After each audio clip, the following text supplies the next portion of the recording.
ہم سبوں کو ہمیشہ موت کو یاد کرنے کی، کثرت سے یاد کرنے کی توفیق رفیق عطا فرمائے۔ حضرات، ابھی میں نے خطبہ مسنونہ کے بعد ہر واعظ، ہر مقرر خطبہ مسنونہ کے بعد کسی نہ کسی آیت مقدسہ یا اپنا حدیث پاک کو عنوان سخن بنایا کرتا ہے۔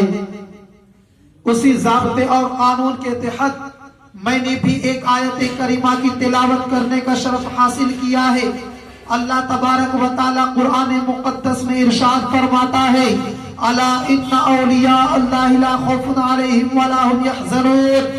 اے دنیا والو، خبردار ہو جاؤ، اس لیے کہ جو اللہ کے ولی ہوتے ہیں نہ انہیں کوئی خوف ہوتا ہے نہ کوئی غم ہوتا ہے، اس لیے کہ جو اللہ کے ولی ہوتے ہیں اسے اللہ کی رضا حاصل ہو جاتی ہے، اور اللہ کی رضا سب سے بڑی دولت ہے، اللہ کی رضا سب سے بڑی طاقت ہے، اللہ کی رضا سب سے بڑی قوت ہے، اللہ کی رضا سب سے بڑی عظمت ہے، اللہ کی رضا سب سے بڑی رفعت ہے، اللہ کی رضا سب سے بڑی معراج انسانیت ہے، اور اولیاء اللہ کو رضائے الہی حاصل ہے۔ اسی لیے جو اللہ کے ولی ہوتے ہیں نہ انہیں کوئی خوف ہوتا ہے نہ کوئی غم ہوتا ہے۔ جو اللہ کے ولی ہوتے ہیں وہ کسی چیز سے نہیں ڈرتے ہیں، جو اللہ کے ولی ہوتے ہیں وہ کسی حکمراں سے نہیں ڈرتے، جو اللہ کے ولی ہوتے ہیں وہ کسی حکومت سے نہیں ڈرتے، جو اللہ کے ولی ہوتے ہیں وہ شیر اور چیتا سے نہیں ڈرتے، جو اللہ کے ولی ہوتے ہیں وہ کسی جابر سے نہیں ڈرتے، جو اللہ کے ولی ہوتے ہیں وہ کسی طاقتور سے نہیں ڈرتے، جو اللہ کے ولی ہوتے ہیں وہ سمندر کی سیلانی سے نہیں ڈرتے، جو اللہ کے ولی ہوتے ہیں وہ سمندر کی سیلانی سے نہیں ڈرتے، جو اللہ کے ولی ہوتے ہیں وہ طوفان کی طغیانی سے نہیں ڈرتے، جو اللہ کے ولی ہوتے ہیں وہ سانپ اور اژدہاؤں سے نہیں ڈرتے، بلکہ جو اللہ کے ولی ہوتے ہیں وہ صرف اور صرف اللہ سے ڈرتے ہیں، بلکہ دنیا کی کسی چیز سے نہیں ڈرتے، بلکہ دنیا کی ہر چیز اللہ کے ولی سے ڈرتی ہے۔ سبحان اللہ، سبحان اللہ، بلکہ دنیا کی ہر چیز اللہ کے ولی سے ڈرتی ہے۔ اللہ کے ولی کو نہ کوئی خوف ہے نہ کوئی غم۔ ولی کی پہچان کیا ہے؟ ولی کی پہچان یہ ہے کہ ان کا چہرہ دیکھنے سے خدا یاد آ جائے۔ ولی کی پہچان یہ ہے کہ پرخار وادیوں میں نگاہ شفقت ڈالے تو لالا زار بن جائے۔ ولی کی پہچان یہ ہے کہ ان کی زندگی کا ہر کام رضائے الہی کے لیے ہو۔ ولی کی پہچان یہ ہے کسی سے دشمنی کرے تو اللہ کے لیے کرے، اور کسی سے دوستی بھی کرے تو اللہ کے لیے کرے۔ ولی کی پہچان یہ ہے کہ ہر حالت میں رضائے الہی پر راضی رہے۔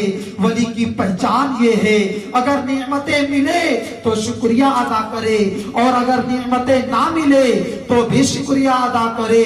ولی کی پہچان یہ ہے کہ کسی بھی حالت میں زبان پہ شکوہ شکایت نہ لائے، اس لیے کہ جو اللہ کے ولی ہوتے ہیں وہ صبر و شکر کا سراپا مجسمہ ہوتے ہیں۔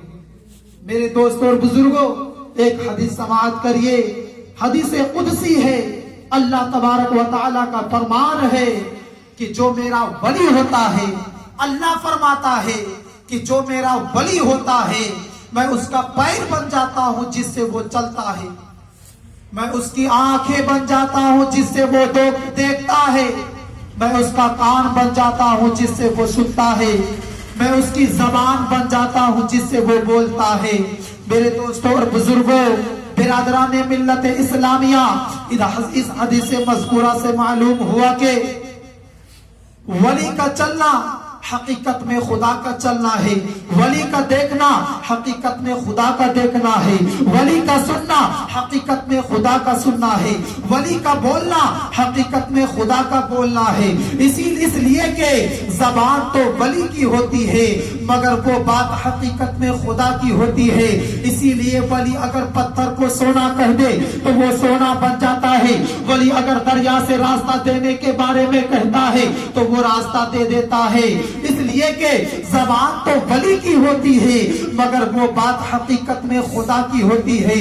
اسی لیے اللہ تبارک و تعالیٰ نے اپنے اولیاء کرام کو اختیار عطا فرماتا ہے. ہر دور میں ولی کا ہونا بہت ضروری ہے, ہر شہر میں ولی کا ہونا بہت ضروری ہے, ہر ملک میں ولی کا ہونا بہت ضروری ہے. جس کے ماتحت اس شہر کا نظام چلتا ہے, جس کے وجود کے سبب اللہ تبارک و تعالیٰ آنے والی آفات کو دور فرماتا ہے, جس کے وسیلے سے اللہ تبارک و تعالیٰ دعائیں قبول کرتا ہے, جس کے وسیلے سے نامرادوں کو مرادیں ملتی ہے, جس کے وسیلے سے انسان کا ایمان محفوظ ہو جاتا ہے. اور دنیا سے برا جا ختم کرنے کے لیے اللہ تبارک و تعالیٰ ولیوں کو بھیجتا ہے جو تلواروں سے نہیں بلکہ چشم بصیرت سے تبلیغ کرتے ہیں اور دنیا والوں کو راہ راست پر لاتے ہیں. سبحان اللہ سبحان اللہ. جو اللہ کے ولی ہوتے ہیں وہ تلواروں سے نہیں بلکہ نظروں سے تبلیغ کرتے ہیں.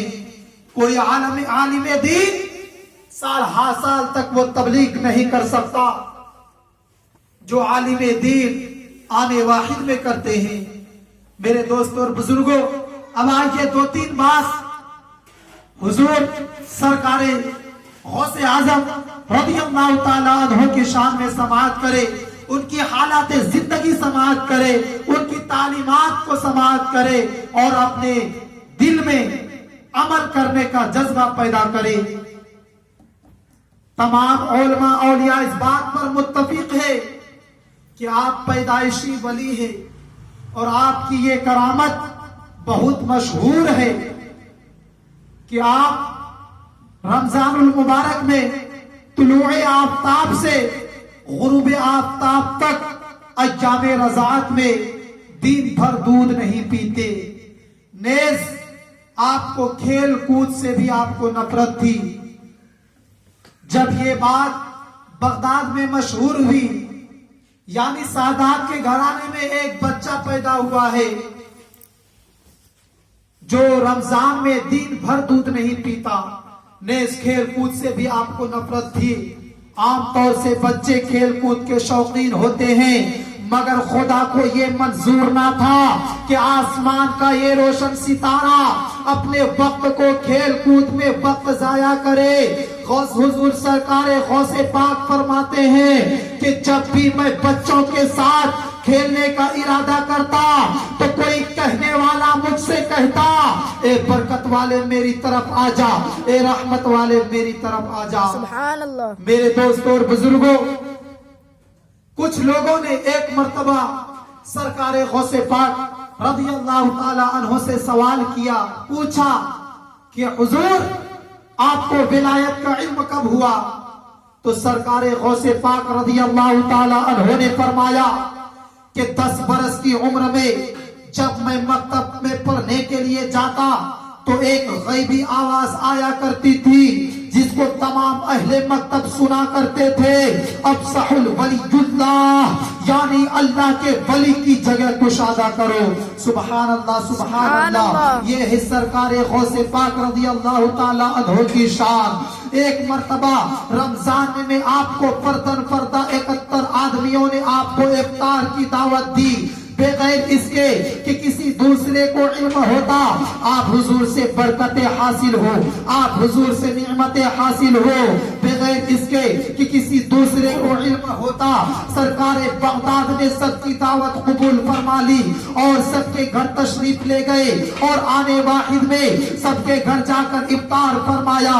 جب یہ خبر بغداد میں مشہور ہوئی, جب یہ خبر بغداد میں وائرل ہوئی تو انہی خادموں میں سے ایک خادم کے دل میں خیال آیا کہ آج سرکار غوث پاک رضی اللہ تعالی عنہ مدرسہ سے کہیں گئے ہی نہیں تھے تو کیسے اس کا تصور کیا جائے کہ سرکار غوث پاک سب کے گھر گئے اور آنے واحد میں سب کے گھر جا کر افطار فرمائے ہو. اللہ اللہ. سرکار غوث پاک اس کے طرف متوجہ ہوئے اور فرمایا کہ وہ سب سچے ہیں, میں نے سب کی دعوت قبول کی اور